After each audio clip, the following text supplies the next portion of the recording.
Hi, bitch besties. It's your main bitch, Melly. Thank you so much for tuning in and welcome to another episode of the Judgy Bitch Pod. Hello, bitch besties. Happy New Year. I hope you had great holidays and a great New Year's Eve, maybe an even fantastic party, or anyhow, somehow managed to get into the new year, and I hope it's off to a great start for you guys. It's a little bit odd for me saying this right now, as it's still before Christmas when I'm actually recording it. But maybe I'm in the spirit of Christmas and, the year ending, and everybody does the year-end reviews and recaps.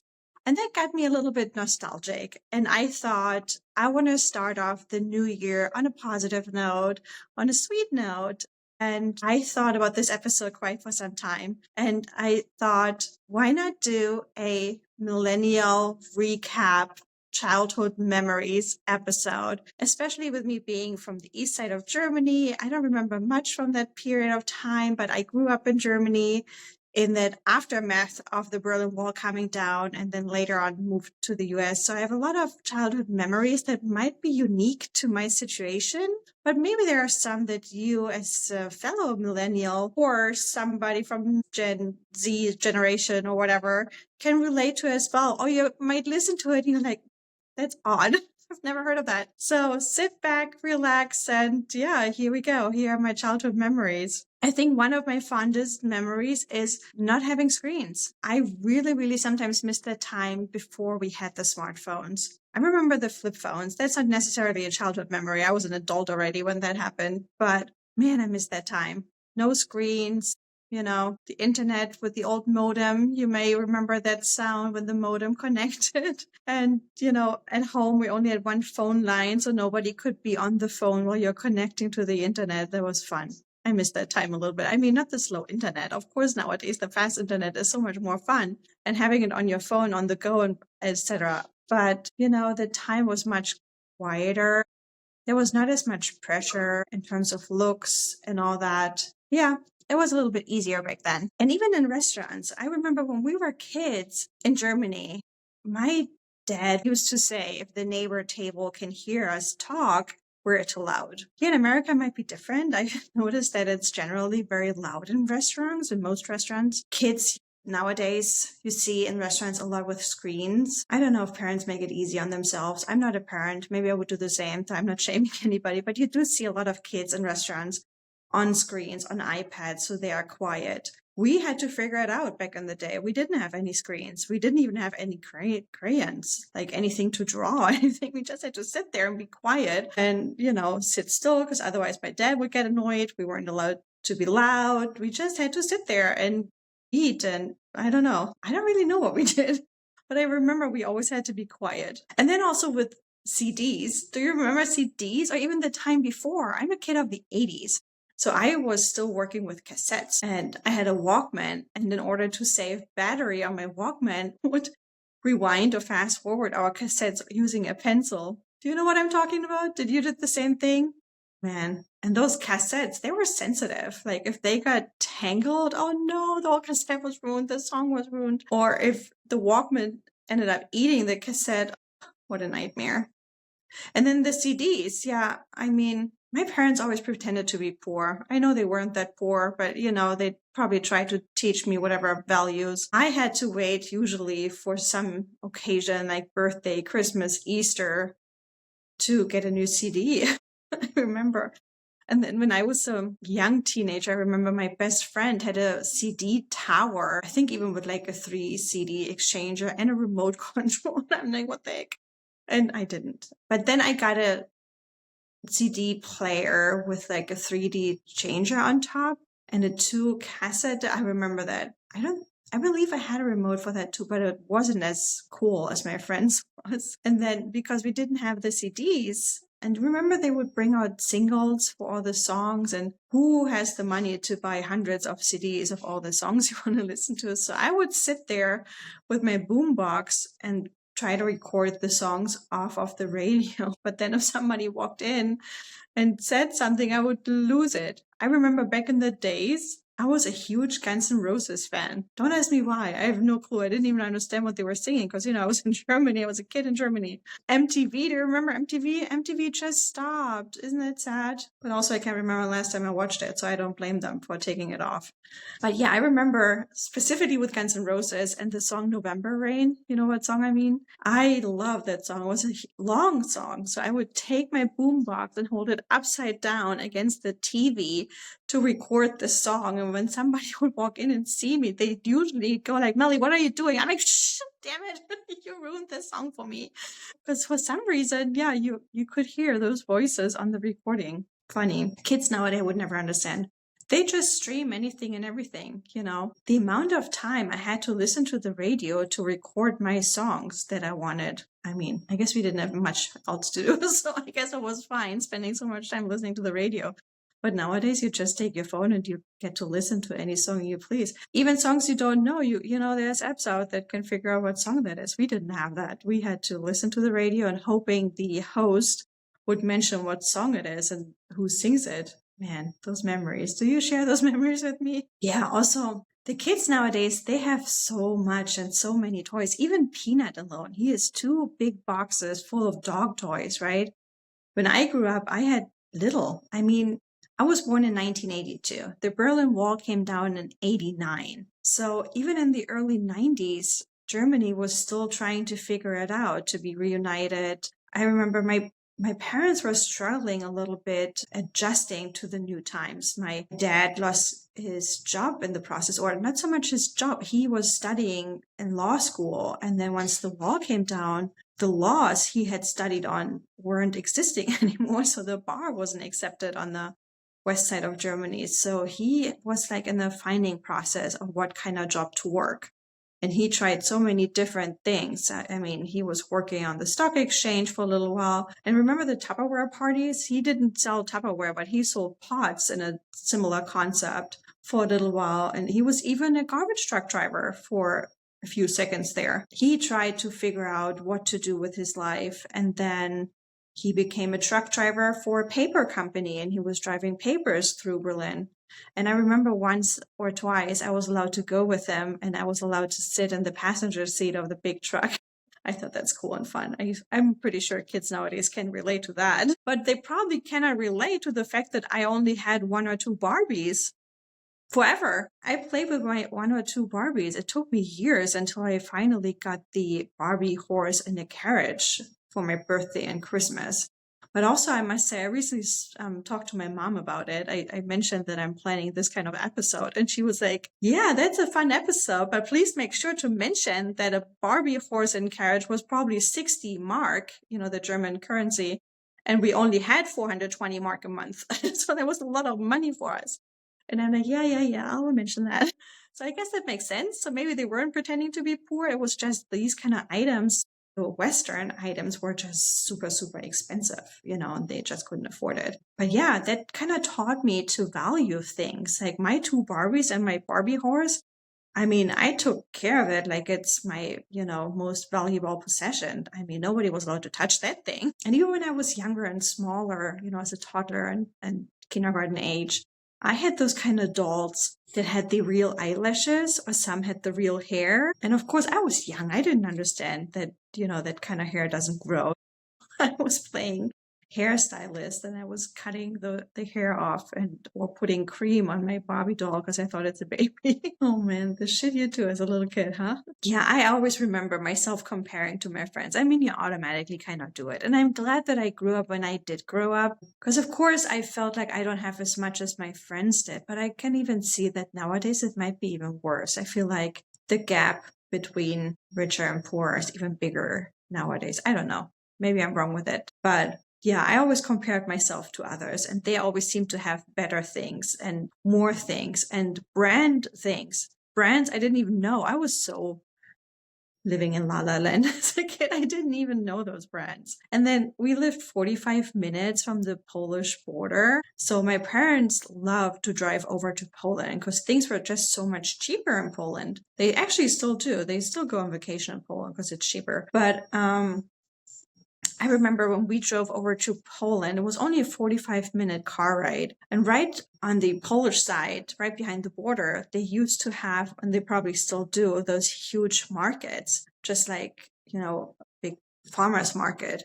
And they would sell all kinds of products. Like they would sell cheese. I remember I always liked to eat the cheese, but also a lot of cassettes and clothes and even bicycles and baskets and everything, like a big bazaar almost. And my parents loved to buy clothes there for us. And my sister is only 2 years older than me. Her and I, we were usually dressed similarly. So if we both had a Mickey Mouse t-shirt, then one had it in pink and the other one in purple. My mom always tried to make twins out of us, although we never were, and we never really, got along. We never really played together. It was really few and far in between that we actually got along. But I remember the clothes and I remember the cassettes. They always had double cassettes, like that Michael Jackson album, Black or White? I remember that cassette. And I used to listen to a lot of Roxette. Do you know Roxette, the Swedish pop band? We used to buy the double cassettes of them in Poland as well. Kids nowadays would never understand. Never. And sorry, I might be jumping a little bit in the timeline here, but I also remember as a kid, I loved to watch Knight Rider and Baywatch. Americans think David Hasselhoff brought down the Berlin Wall, which is also not true. It just happened that he was lucky that his song, I've Been Looking for Freedom, came out right around the time that the Berlin Wall fell. I actually watched a documentary about him, and he mentioned that he was asked if he wanted to do like a video clip on top of the wall or something. And that's how it all happened, that he was associated with the Berlin Wall coming down. He had nothing to do with it. It was just his song came out at that time. So let's make that clear. But I loved to watch those shows. I don't know why. And also Beverly Hills, I used to love to watch. And those funny memes you see nowadays when they say, if you had chosen Dylan over Brandon, and that's the time when your toxic relationship started because you choose the bad boy over the good boy or something like that. That was me. But Baywatch was one of my favorites. And funny enough, I only remember the kid in the show to not be Jeremy Jackson. I actually don't really remember Jeremy Jackson being the kid. I think they had another actor before him, but I might be confusing it. I was young. But one of the episodes is still living rent-free in my head. That is the episode where Jill got bitten by a shark. Do you know which episode I mean? And then I think it was a double episode. And then the next episode, she passed away from that. Man, that scarred me. I think that's why I'm so afraid of sharks. And that's why probably I don't like to be in open water, only like close to the beach and only with other people. I would never go into the ocean by myself. I hate that. Funny, right? The memories you have and the scars it can also leave on you. But generally, I would say I'm a chicken. And I also blame my sister for that a little bit. My sister, as I mentioned, is 2 years older than me, and she was much braver than me. So when we were young, and I would say it must have been around like 7 or 8 years old, I would assume. Can't be wrong, but whatever. She loved watching horror movies. And in those days, that's why I would say my timeline might be wrong, but whatever. The Stephen King movies came out in Germany. The Green Mile, The Pet Sematary. She made me watch that. It, the first It movie, I remember. She made me watch that too. Man, I was scared. And maybe that's why I'm still a chicken. I don't know. I'm still scared. To this day, I don't watch horror movies. I barely even watch action movies because that gives me anxiety. I can't watch those. I'm scared of everything. I'm scared of my own shadow sometimes. My oldest sister is actually 10 years older than me. She moved out at 18, so I was 8 years old. And shortly after, she had her daughter. So I became an auntie at 8 years old, which I thought was great. I loved it. I loved my baby niece. Which little kid at 8 years old wouldn't like to have a real baby in their life? Like not just a doll, a real baby. I love taking care of her. And I don't know how that was possible in the days. That was the early 90s. But I was allowed to pick her up from pre-K by myself and take her home. My sister lived right around the corner from pre-K, so it wasn't far. But I remember a few times that I picked up my little niece who could barely walk and walked home with her and played with her. And I loved it. I loved that time. But also my two sisters, they were sometimes up to no good and they made me go along. For example, because my oldest sister was so much older, she was an adult, she was a smoker.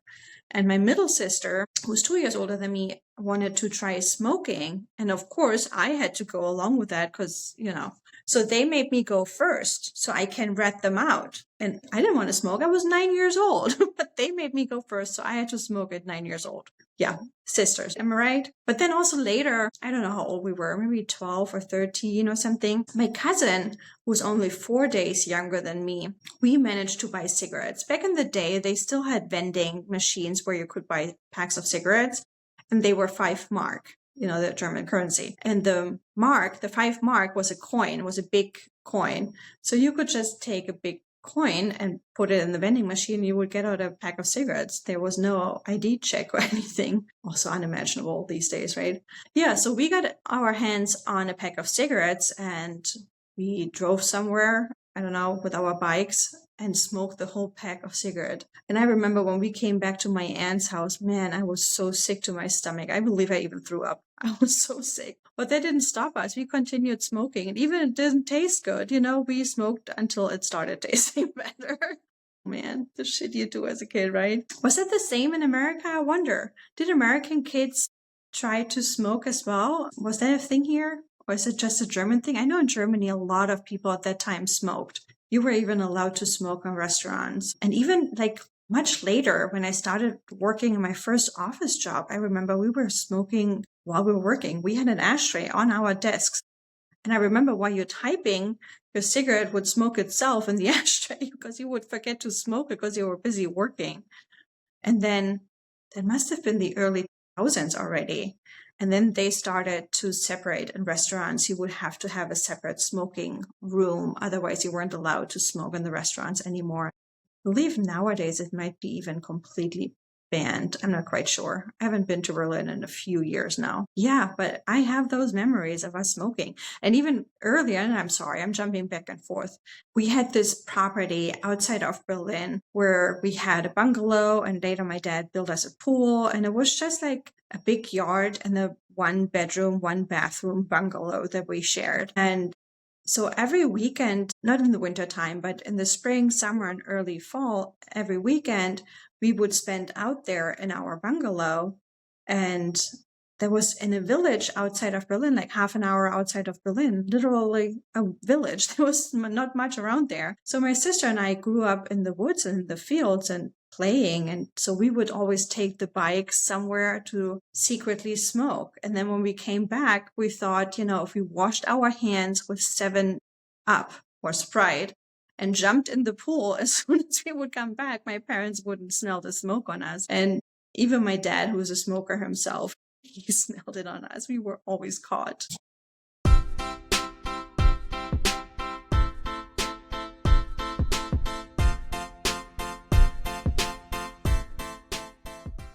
And also, I remember when I was 15 or 16, I believe, my parents left us home alone over the weekend because we were old enough to stay home alone, And that's when we started to have parties and start to drink alcohol. And I remember one party in particular, I think it must have been one of my first parties, if not even the first party. We mixed together all the leftover alcohol that we had, and then we played a game, and the loser had to drink that glass. And I believe that was me. So I was shit-faced drunk. And then both of my sisters came home because I believe we wanted to go somewhere with my oldest sister. And I was so drunk. I was sitting on the kitchen floor and I was drunk. My sisters were cleaning up my party leftovers. And I was throwing up all over my t-shirt. And my oldest sister yelled to my other sister, "Bring me a t-shirt for Melly." And, just once I changed, I threw up again. And I guess that started to be like a running joke. Melly needs a new t-shirt. Crazy. I guess you had to be there for that one. And then a little later, probably at 16, 17, that's when I started to sneak out. And so did my sister, although she was a little older than me. But I remember I had older friends who had cars. So I would wait until my parents would fall asleep around 10 or so. And then we would sneak out, meet up with my older friends who had cars, and we would go to discotheques. There was a thing in Berlin to go dancing, clubbing, And one time I met my sister in a discotheque, which was funny because we both snuck out, didn't know of each other sneaking out, and then we met at the club. But boy, how many times was I caught by my dad coming home? Because, in Germany, I think even to this day, it's very common to party until 6 a.m., 7 a.m., whenever the last guest leaves. My dad is an early riser, though. He's an early bird. He sometimes gets up at 5. So oftentimes when we came home, or when I came home, he was already awake and he would catch me coming home. Oh boy, man, it wasn't fun. I hated being caught. I wanted to be a good girl. I was also a teenager. I wanted to experiment and try a lot of things. Another memory, a lot of people here in America ask me about what it was like to grow up on the east side of Germany. And I always say, I don't remember much of that. The only thing I do remember is going the first time to West Berlin. And the wall came down in 89. So I believe that must have been in 90. So I was barely 8 years old. And I remember my mom and my sister and I, we walked towards the subway station where we lived. And I was asking my sister, where are we going? Are we going to a different country? I had so no clue. I was so naive. I don't know if kids nowadays at 8 years old would have a better understanding of what was going on than I had, but I certainly did not understand anything. And my mom's favorite story about that day is that she herself didn't know what to expect. I think the Berlin Wall was built in the early 60s or late 50s. I should probably know that, but I don't. My mom was born in the early 50s, so she was a toddler herself when the wall was built. So she doesn't remember the time before the wall was built, obviously. So she didn't really know what to expect. And she was nervous that my sister and me, 8 and 10 years old, would be an annoyance and would just beg for everything we see. So she said to us on the way to the subway station, if you beg and annoy me and, if you're not listening, we go straight back home. We turn around and we go straight back home. So we went to West Berlin. I don't remember that, but my mom explained it to me. It's almost like coming from a village with no street lights and going to Times Square. She said that's pretty much a comparison you can make. They had, advertisement everywhere, which in East Berlin, communists said we didn't have any of that. There were lights everywhere, colorful lights everywhere. And I guess my sister and I, we were just overwhelmed, so we didn't say a word. And then eventually my mom was like, wait, are you guys okay? I said a word there since we got here. We were both like, well, Mom, you said if we say anything, we go back home. That's my mom's favorite story that, her and I, we were so intimidated and overwhelmed that we didn't say a word once we got there.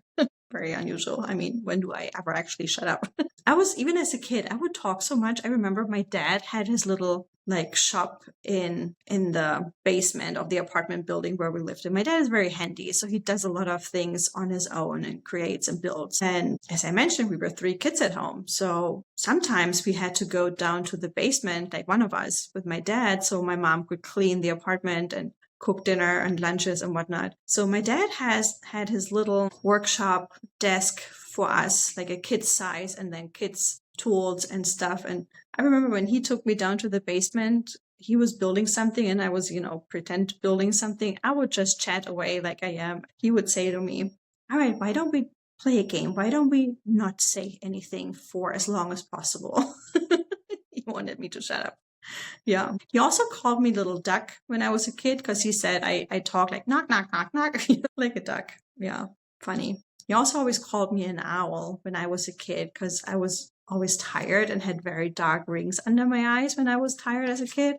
So he called me an owl. He thought I looked like an owl. But in general, Germans use different cutesy words. You know how Americans say honey and darling and sweetie pie and pumpkin and all these things? Germans use more pets and animals as reference. Like, it's very cute to call somebody a snail. It's very cute to call somebody a snail or a bunny or a mouse. I mean, I guess those are cute animals, right? So that makes sense, doesn't it? A little bit, maybe. Since we're back at where I was a little kid, like 5, 6, 7 years old, there was still Eastern Germany time. That was before the wall came down. And I'm sorry, I keep jumping back and forth. But, Christmas is very much a big thing in Germany. I mean, Christmas was basically invented in Germany. I mean, they invented the Christmas tree and Santa Claus. Although back in the day, I recently looked it up, Santa Claus was dressed in green and the Coca-Cola commercial actually made it red. Funny, right? And the Advent calendars is pretty much a thing from Germany. I mean, nowadays here in the US, at least here in California, a lot of people know of them and have them. I even created one for Peanut this year. But I think they originated from Germany as well. So back as a kid, we only had the chocolate advent calendar. So every day you would get a piece of chocolate. And I remember I was such a chocolate kid. Actually, when I was a baby, I had to be admitted to the hospital. And I don't really know why. I forgot to ask my mom. I wasn't eating, so I had to be tube fed. And as I mentioned, I'm the baby out of 3 kids, which I guess at that time parents take everything a little bit easier. So after I had to be tube fed as a baby, my mom was very relaxed to a degree, very relaxed about my eating chocolate because I was so picky as a little kid. I wouldn't eat anything. So I guess when I was like toddler, a little older, she was okay with me eating chocolate because at least I was eating something. And then, but later on as a kindergarten age, my mom is a really good cook. So she used to make a lot of yummy things, and she used to have always fresh herbs, parsley, chives, these kind of things. And she would put it on every food. And I hated it. I hate it. And I still blame her for this. I think that's my childhood trauma that I have, is because she put it on everything. She kind of like forced me to eat it. And I never wanted to eat it. I hated it. So she told me, if you eat it, you're going to be a princess. And well, guess what? I always wanted to be a princess. To this day, I want to be a princess. So yeah, that's how she force fed me herbs. Because I wanted to be a princess, I made myself eat it and swallow it, although I thought it's disgusting. But it's different nowadays how to raise children and children education and all these behaviors than back in the day, right? Yeah, so I blame my mom to this day that I hate herbs. To this day, when I go to restaurants, I always ask them if they put any herbal garnishes on their plates, and I tell them not to do it. And if I'm in a really bad mood and they bring me my plate with a lot of parsley on it, I'll return it. And I tell them, no, I told you not to put it on. Sorry. I hate herbs. And it's probably my childhood trauma. I'm telling you. I think because I forced myself to eat it and to swallow it as a kid, I still don't want it. But generally, I've become more of a foodie than I was as a kid. Yeah, like veggies, I now actually love. As a kid, I didn't like them so much. I mean, which kid likes their veggies, right? But even garlic, I never liked garlic as a child, and now I love eating anything with butter and garlic. Funny. And then in Germany, we have this tradition for Christmas, or for the Christmas time, on December 6th. We celebrate Nikolaus, and that's very much a kid's thing. So on the night of December 5th, all the kids clean their shoes and put their shoes out. And then in the early morning hours of December 6th, Nikolaus comes and he will put candy and small stocking stuffers into clean shoes, but only for the good kids. The naughty kids don't get anything, or they might find coal in their shoes, or they get a branch of a Christmas tree or something. I don't know. Yeah. So I guess that's just part of how Germans tell their children to behave, because, Nikolaus is going to come and you're not going to get anything if you're not listening, Yeah. And then also Christmas, we celebrate Christmas on Christmas Eve, actually. We do the gift exchange in the afternoon or early evening hours of Christmas Eve, which in Germany then allows a lot of families of younger kids to actually have Santa Claus come. So normally it's a neighbor or a friend or whatever dressing up as Santa Claus. You leave the sack of presents outside, and then Santa comes and knocks on the door and walks in with the sack of the presents. And kids usually have to tell Santa a poem or sing a song or something. There's this one funny poem that I always remember. It's about the Advent time, which is also celebrated in Germany. So every Sunday before Christmas in December is an Advent Sunday. And Germans like their wreath laying on the table with 4 candles in. And then for the first Advent, you light the first candle, and then the next Sunday, the second Advent, the second, and so on. And there's a poem about it. And it talks about those 4 candles being lit. And if the 5th candle is being lit, then you overslept Christmas. So it's one of those funny kid stories kids tell Santa Claus when he comes, he gives the presents. However, in my family, and I was an asshole sometimes as a kid, I admit it. My mom always wanted us to take a nap on Christmas Eve. And then after the nap, we had to take a bath and be all nice and clean and dress up nicely. And then she wanted to do the gift exchange. But I hated the gift exchange if it wasn't dark outside. In my opinion, it had to be dark outside. Otherwise, you don't even really see a Christmas light. So what's the point? And I would throw such a bad tantrum if she wanted to do the gift exchange before it's dark. So many, many years I heard that I'm ruining Christmas and I'm a bad kid and blah, blah, blah, blah, blah. But for some reason, I not only hated the Christmas time, I also hated my birthday. My birthday is December 30th. My dad's birthday is December 29th. So with, it being during the holidays, a lot of people were off of work.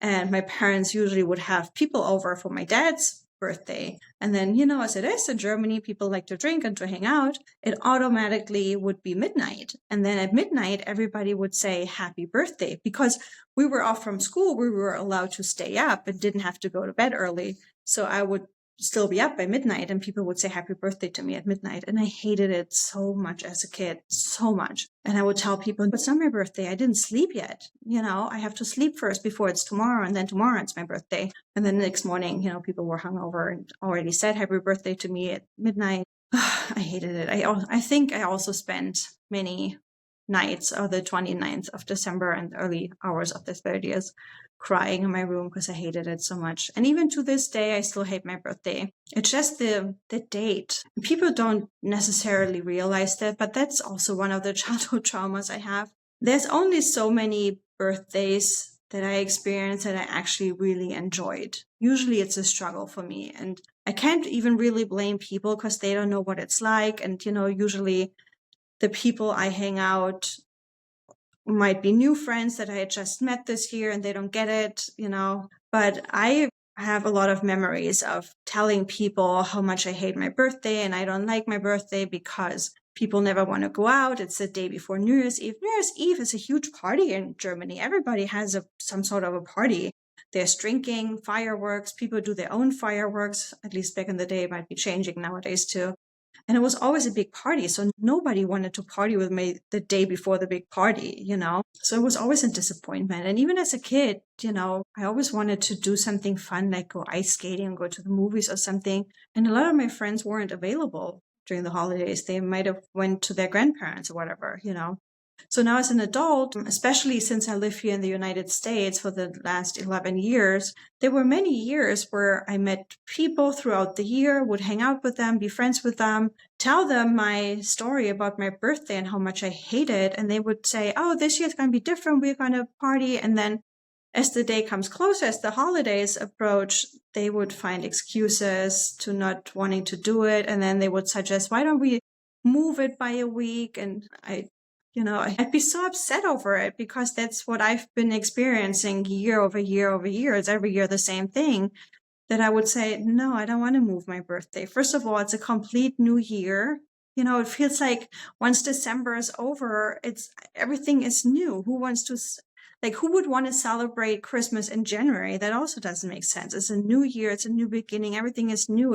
It's older than the paper from yesterday, And then also, what would I do on my actual birthday? Sit home alone? I don't have family here that I could go to spend my birthday with. So if nobody wants to spend my birthday with, what am I doing by myself? Now that I have Peanut, I don't care so much anymore. I'm gladly home alone. But especially the first few years, that actually bothered me. So if you're my friend and you had spent my birthday with me over the years, thank you so much. That really, really means the world to me. And the best birthday I had was probably my 40th birthday, although I'm only 25, but you know what I mean. When my friend and I went on my very first and only cruise so far, and it was fun. But even there, I'm an overthinker and I have 5 opinions on every topic in my head and I go back and forth. And I told her for my birthday not to make a big deal. I hate my birthday, don't do anything.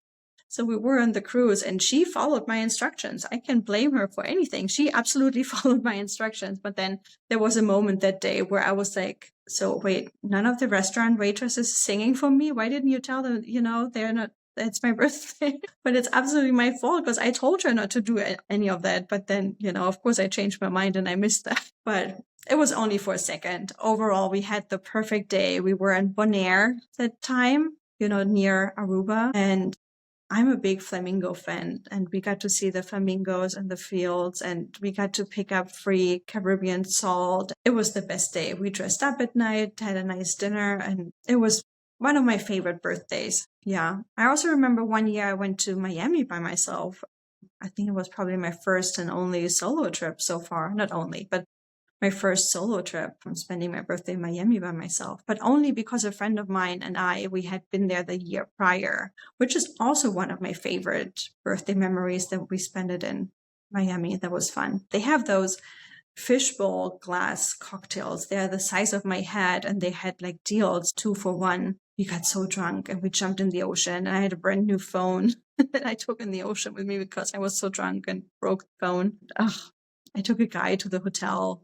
I don't know, crazy, crazy night. I remember, what a fun birthday. Yeah. So birthday has always been a struggle. As a kid, I would throw tantrums. I hated it so much. I still to this day hate it. And maybe I'm doing the negative manifestation, and that's why I hate my birthday. But on the other hand, if I have zero expectation, sometimes my birthday turns out to be really cool because, you can only beat zero expectation, make it better, And even last year, some of the Los Angelistas, my walking group, or the walking group that I found here in LA, it's not my group. We went out to play bowling the night before, and I got so drunk I couldn't even remember who drove me home, and that was fun too. My birthday wasn't so much fun because I was so hungover, but that's still fun memories. Yeah. So let's see. I'll tell you maybe in one of the next episodes what I did this year, as this episode comes out after my birthday.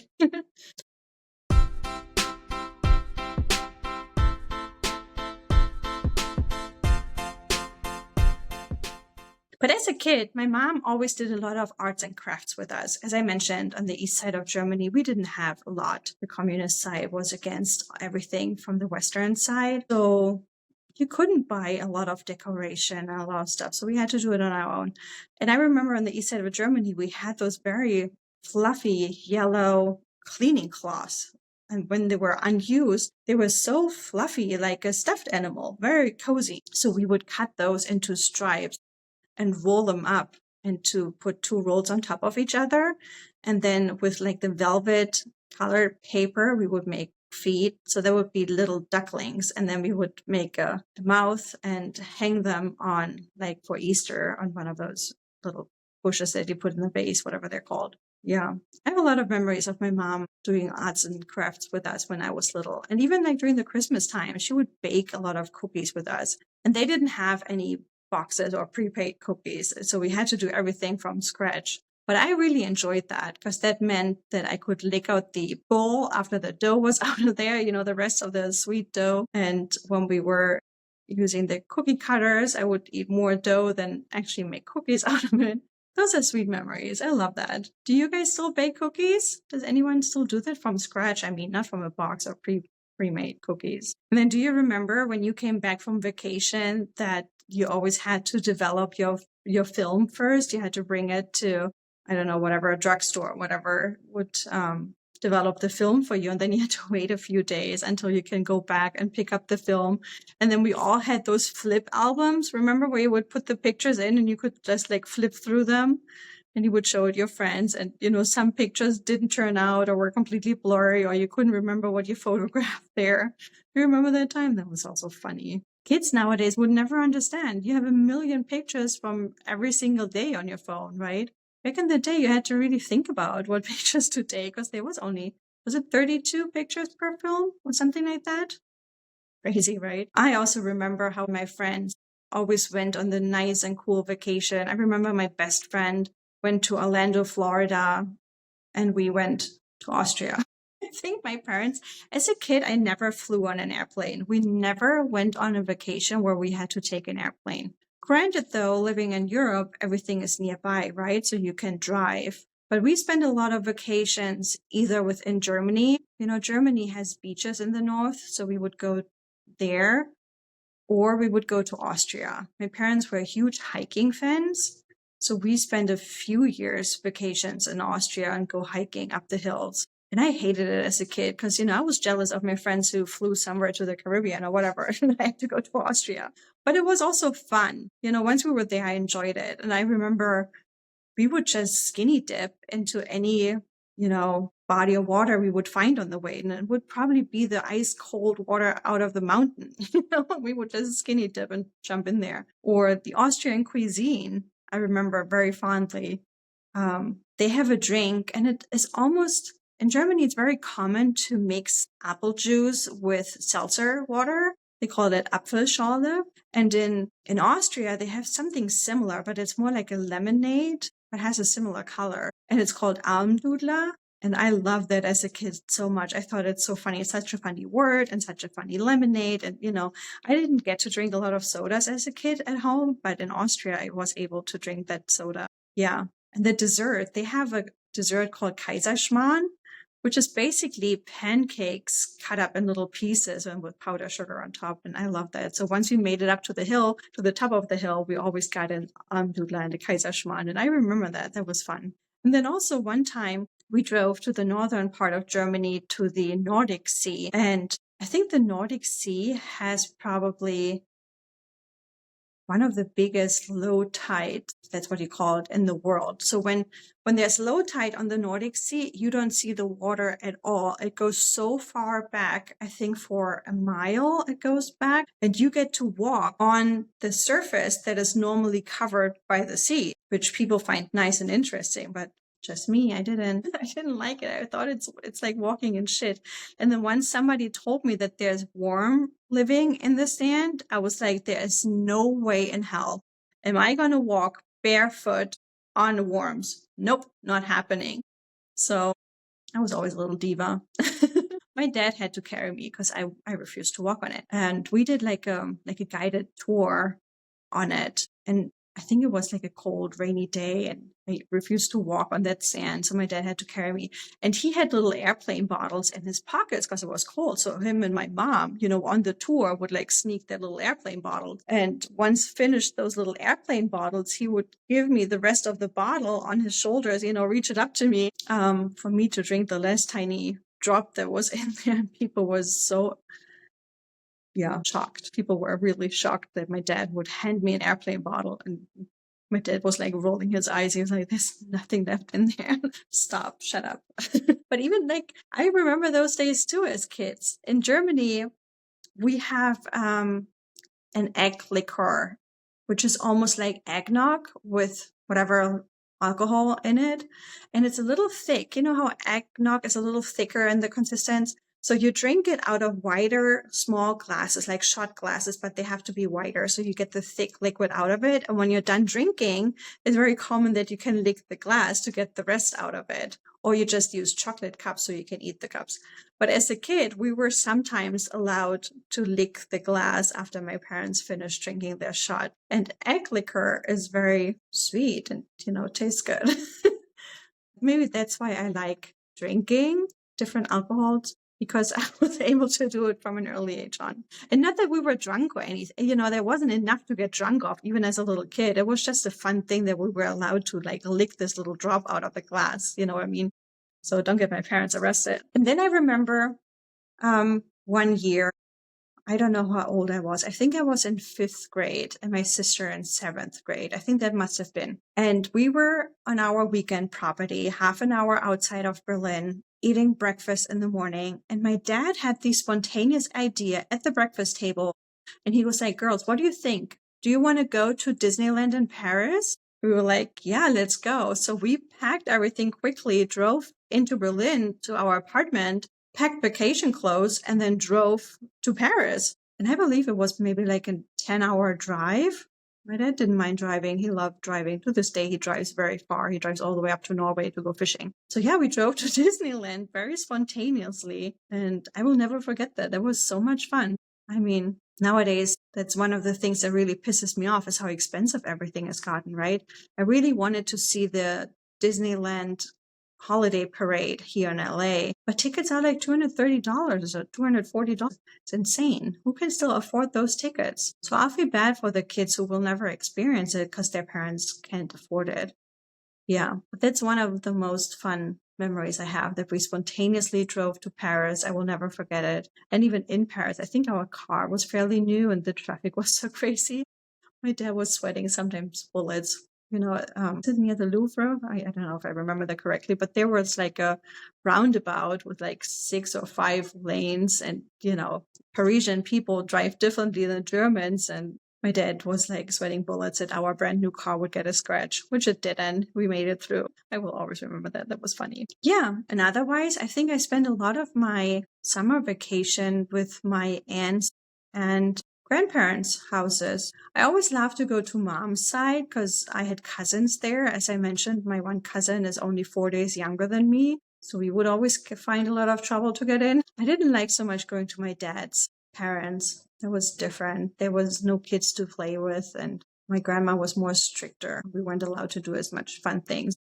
But on my mom's side, we were out and about all day long. We could take the bikes and just do whatever. And my grandma had like a swing set in the backyard and like an old bathtub that in the summertime we would fill up with water and go skinny dipping in. And yeah, I have fun memories of my childhood. And if we didn't spend the summers at my family's house, we would spend even the weekends at the property we had outside of Berlin. And I remember one year, I think my sister was 16, so I was 14, or maybe 15 and 13. My dad bought us an old moped, an old small motorcycle. And we were allowed to ride the motorcycle through the fields. I mean, there was no traffic or anything. It was literally fields. We were out in the countryside. We didn't even have a helmet. And I remember the stupid motorcycle had whatever issues that would just turn off on its own. We couldn't figure out how to turn it back on because we were little kids. So we had to push it back so my dad could turn it back on for us. But that was fun. I mean, whose parents would allow their children to ride a motorcycle through the fields these days? Nobody would do that, right? But it was different times and it was fun. And later, it actually inspired my sister to make her motorcycle license. In Germany, you can make like for smaller motorcycles at 16, and that's what she did.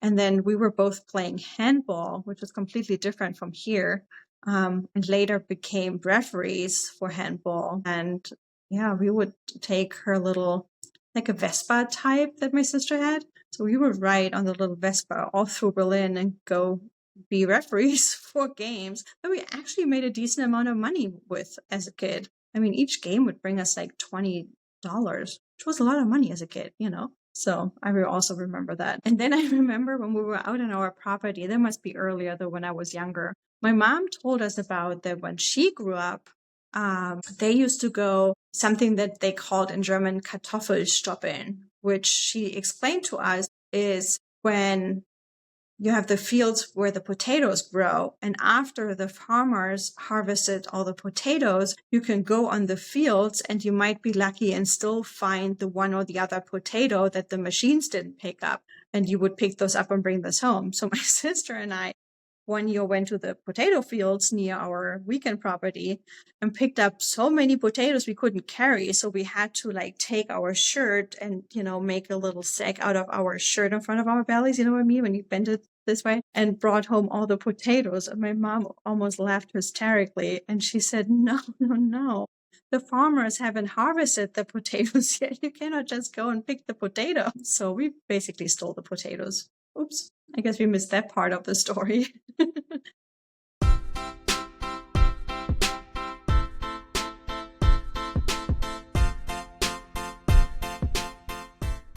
So when we were growing up and we spent so much time out there, we never really watched a lot of TV. So I basically grew up on the countryside as well as in the city because, we lived in Berlin. I grew up in the city. I went to school in the city, but on the weekends we were out there on the property and we never really watched a lot of TV. But I also remember before the Berlin Wall came down, so when I was really, really little, we only had 2 TV channels. Also something kids nowadays would never be able to understand. We only had 2 TV channels on the east side of Germany. Yeah. And those were the old TVs that had the buttons. Remember those? The buttons? There was no remote control. At least on the east side of Germany, we didn't have any remote controls. And I remember we were told to only watch the 2 buttons on the bottom. And there were 2 more channels with the 2 top buttons, but we weren't allowed to watch them. Those were the Western TV channels, which was highly forbidden in Eastern Germany. And actually, Eastern Communist Germany, they would spy on their own people. So in kindergarten, at the end of the day, I think TV programming would stop at around 10 p.m. or something. And when programming stopped, they would show this colorful watch on the TV screen. And Eastern Germany had an analog watch, with the handles, and Western TV had a digital watch. So in kindergarten, sometimes the teachers would ask their children, so what happens, at the end of the night when the TV programming stopped? Do you know? And you are innocent. You don't know nothing. So you say, yeah, there's a watch. So what does the watch look like? So that's how they spied on the families to find out who is illegally watching Western TV. Isn't that insane? Yeah. But I remember we were really trained hard on that. You can only watch those 2 channels. Do not ever click any other button. So we never did. But I remember when I couldn't sleep at night and I snuck out and I would hide behind the living room door to spy on my mom or watch what she's watching because I didn't want to sleep. I would see that sometimes she would watch the upper channels because she wanted to see news. She would watch the Western news because, in Eastern Germany, communist Germany, they wouldn't tell you what's going on in the world. And I would be like, oh my God, my mom is watching like the illegal channel. She's going to get arrested. Like I would panic almost. But there were also cute things on the eastern side of Germany, things that have become iconic nowadays. For example, there's this children's program called the Sandman. Sandmännchen in German. So it's a children's program that's on TV every night, I believe at 6:50 p.m. I believe as a kid it was even on twice. It may have been on at 5:50 and at 6:50 or something like that, like an hour apart for the younger kids who had to go to bed earlier. And it was TV programming. So the Sandman would come with a song that everybody could sing along and then would show some cartoons, like a good night story cartoon. It was only on for 10 minutes. And then after the cartoon, the Sandman would have his little sack and get the sand out of his sack and throw it towards the TV. So the sand that's supposed to land in your eyes is supposedly making you tired. So this is like your sign, okay, now you were hit with a sleepy sand. Now you can go to bed and you sleep well. That's the story behind it. And the Sandman is from Eastern Germany. I'm not sure if Western Germany had one too, but after the wall came down, it became very iconic. And to this day, I believe it's still running on TV and of course on YouTube. So a lot of people just watch it on YouTube at whatever time they want. I'm not actually sure if it's still on cable or not. No idea. But yeah, I remember that. And then the other iconic thing is on the eastern side of Berlin, the traffic light person. The traffic light here in the US only says stop or has the red hand and go, or the white, is it a white mannequin or whatever? What is it? Why can't I not think of it? Anyways, on the east side of Germany back in the day, it had this cute little mannequin. It was a red one with his arms spread out, and there was a green one that was like in the walking motion. And those were so cute that now they became so iconic that you might find them all over Berlin, not only on the east side. So they became an iconic status symbol, which is cute. Yeah, but besides only having 2 TV channels, later after the wall came down, we had more channels, but not many. It's not like nowadays that you have 500 channels. I don't know how many channels we had, maybe 8? I would assume maybe 8 TV channels, or maybe there were more, but the others were uninteresting for me as a kid. And maybe that's why I only remember 7 or 8 channels that I would randomly watch. But we only had 2 video cassettes. I remember Disney video cassettes. We had more video cassettes, but only 2 from Disney. So I grew up watching Bambi and The Jungle Book. Those were the only Disney video cassettes we had as a kid. And I would watch Bambi almost every single day. The German version. I can lip sync the German version, not the English one so much. And then later on, we had Dirty Dancing and Pretty Woman on video cassette. Those are, to this day, the 2 favorite movies of mine. I could watch them every day. And I did watch them every day. If there was nothing on TV, I would watch one of those video cassettes. Even as a little kid, I would watch Dirty Dancing or Pretty Woman, the German version, though. I remember my aunt, the aunt with my cousins, she had Beauty and the Beast on a video cassette. So whenever I got to go to her house, I would beg her that I could watch Beauty and the Beast. Kids nowadays would never understand what it's like to have to watch a video cassette and that you have to rewind it at the end, Or do you remember Blockbusters? We would go to Blockbusters and rent video cassettes. I'm not sure if that was so much a thing in Germany, but I remember from being here in the US as an au pair at 1920, we still used to do that. And at that time, we also downloaded illegal music from the internet. Remember that? And we would burn it on CD. You had to install like an illegal CD burner program. Yeah. And we all had AOL email accounts or Hotmail. Later on was also Hotmail. And then we had the instant messenger chat. Do you remember that? Oh, fun memories. Yeah, but everything was very restricted in Eastern Germany. My mom keeps telling me, or people keep telling me, that anything Western or anything exotic even, we just wouldn't have on the Eastern side, right? Like we wouldn't have plastic bags. Our milk would come in bottles. We didn't even have Tetra bags. And even like fruit. So there wasn't bananas and oranges in the supermarket like it's nowadays. Pineapple, unheard of. So every now and then they would hand out bananas or oranges, and people had to wait in line like around the block. And then once it was your turn to receive your bananas, you would get one per person. Like, can you imagine? Nowadays you go to the supermarkets are huge, right? Like everything is huge. All the packaging is huge. There's bananas and fruit on, countless bananas and fruits there. And back in the day, you would get one per person. One. You had to wait in line for half an hour or so to get one per person. Isn't that insane? However, some people were able to shop in the intershop, it was called. So if you had West currency, West money, you were able to shop in the intershop. And the intershop would have Western products, but you would have to pay with Western money. So if you lived on the East side, and you didn't have any connections to the West side and you wouldn't be able to get any Western money, you weren't able to shop there because everything was super expensive. But also if you had family on the West, they would send you packages and the good coffee from the West side and things. Right? It was so hard to imagine those times nowadays. But because there wasn't so much available in shops, people started to trade things. They called it under the table, like meaning behind closed doors, they would trade things. And yeah, you needed connections. You needed friends who could get you something. And, everybody needed to know a guy. And you know what I mean? Yeah, that's also something I do remember. You couldn't just get anything anywhere. You couldn't just go out and buy things. You needed to know somebody who you knew how to get it. But then later, I remember we got our first Nintendo. Do you remember the first Nintendo and the Super Mario and the Tetris on it? I played that so much. I loved that so much. Even on our very old TV with the buttons, we used to play the Nintendo. I remember that it took us a while until we get a more modern TV. So we only had this one TV. It's also something kids nowadays probably don't understand what it's like to just have one TV for the entire family. So we had to always agree on what to watch and what to do. So on a rainy weekend, we would play Nintendo. We would competitively play Tetris within the family. And I remember specifically playing Tetris gave me anxiety, although back in the day, I didn't know what anxiety was. In German, they don't have a translation for that. It's, at least when I was growing up, nobody knew what that was. Never heard of it. But now in hindsight, I can say it gave me anxiety and it made me very nervous and angry. And if I lost, I would throw the joystick. My parents would get mad at me. I hated losing. Oh, hated it. I wonder if it has to do with being a Capricorn, maybe. And it's funny, sometimes when you go to like an arcade or something, they still have the old Nintendos there and you can play the very old Super Mario and Tetris there. Funny. Do you have any fun childhood memories? Is anything of what I said making sense to you? Do you relate to any of that, or is it completely unheard of for you?